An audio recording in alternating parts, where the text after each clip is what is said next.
This is what Fuller put up when they were announcing that they were going to be using the Growing Young programme, announcing a new project helping young people discover and love your church.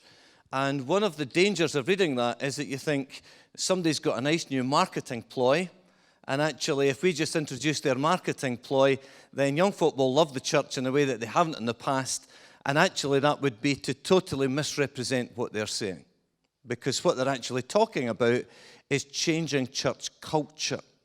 Not changing young folk so that they love the church, but actually saying we need to be about the changes in the church and engaging with young folk so that actually we begin to see that they engage fully and find that it is family for them and a place of belonging.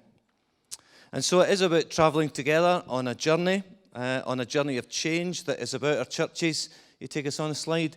These are the folk that we met when we were out in Fuller, and a real mixed bag of folk from a whole lot of different churches.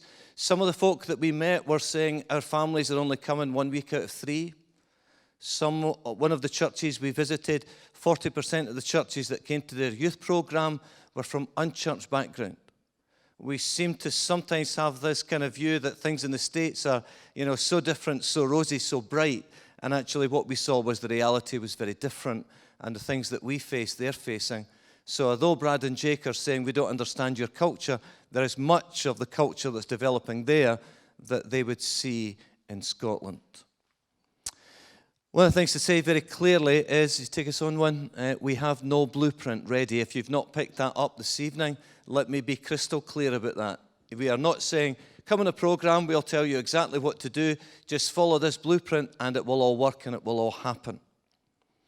Next slide is a quote from an article that was written in 2017 just about leadership.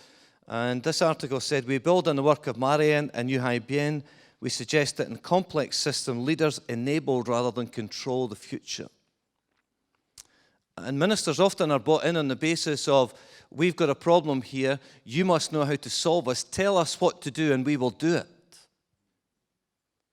And actually, all the stuff that's been written now, in all kinds of contexts, is actually saying, actually, it doesn't work that way. And that system is broken down. They take us on. It says, the way the future is birthed is not like it used to be. We used to measure, then plan, then implement. Not anymore. The speed of change and the interconnectivity of the world have changed all that. Now what we do is create prototypes. We do some experimenting. Our prototype models our current best understanding of the process or goal to enable an iterative adaptation to a new environment. We have to begin before we are ready. Now, that is where we are as a church in Scotland at the moment. Actually, we're looking at it going, we're in a new environment and we don't know how to cope with this. We've never been this way before, is one of the quotes. So how do we actually begin to do this? And the writers of this article are saying, well, in any sphere, what folk do is they form a prototype. They say, well, let's do this and let's see if that works. And if that doesn't work, then what else do we do? So in a sense, if you take us on one, we're inviting you to be involved in building prototype models of church fit for the 21st century in Scotland. That's what this process is about. It's saying, can we actually deliberately together help each other in this process? Not just you in your small corner and I in mine, but how do we travel this journey together? How do we learn from one another?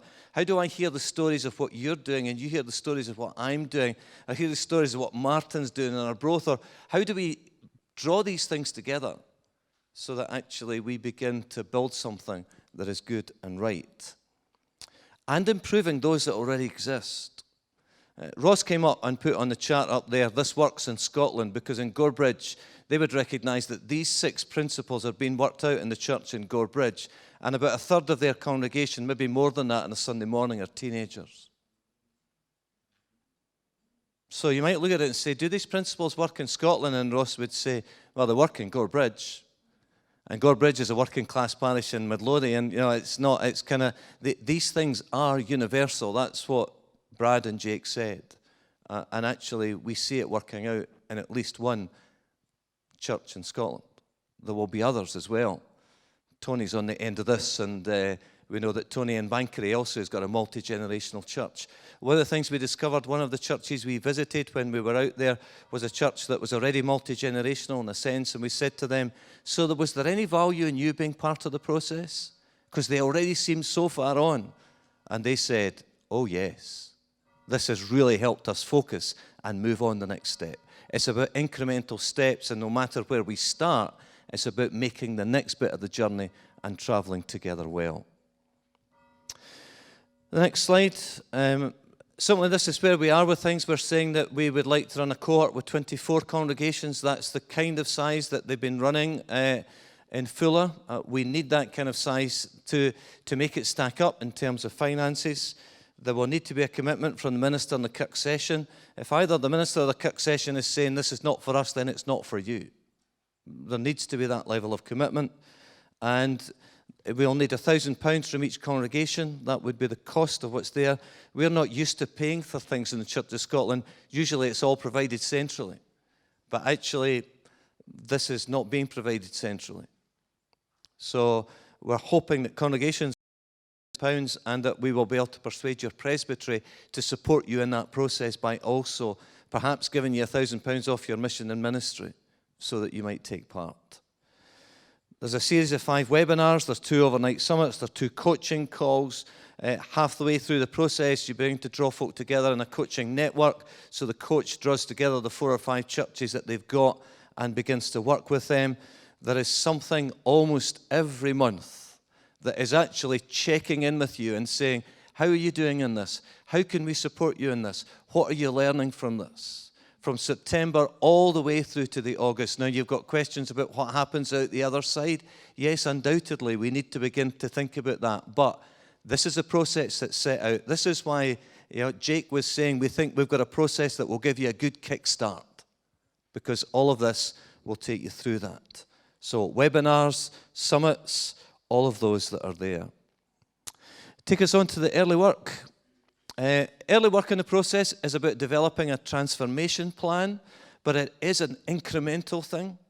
If you take us on one, there's one of the folk who was there, a senior pastor in the church we visited, said, actually what I've been teaching my people is that it moves a cog at a time. It's incremental change. And sometimes those incremental changes seem like so insignificant, but that's all it is. It's just a bit at a time. So actually the starting point is less important than the willingness to take those incremental steps. So developing a church transformation plan, you take us on one. The next part would be actually a key element, and that is listening. When we shared in a cohort with folk went away knowing that they needed to listen. Most conferences I've gone to, folk have stood at the front. They've said, here's what you've got to do. You've now got the answers. Go back and implement them in your church. Yep. Actually, that's not what they were saying. They were saying you need to go back and listen. Because you need to understand your context. You need to understand the young people in your area. You need to listen. A key part of the process that's there.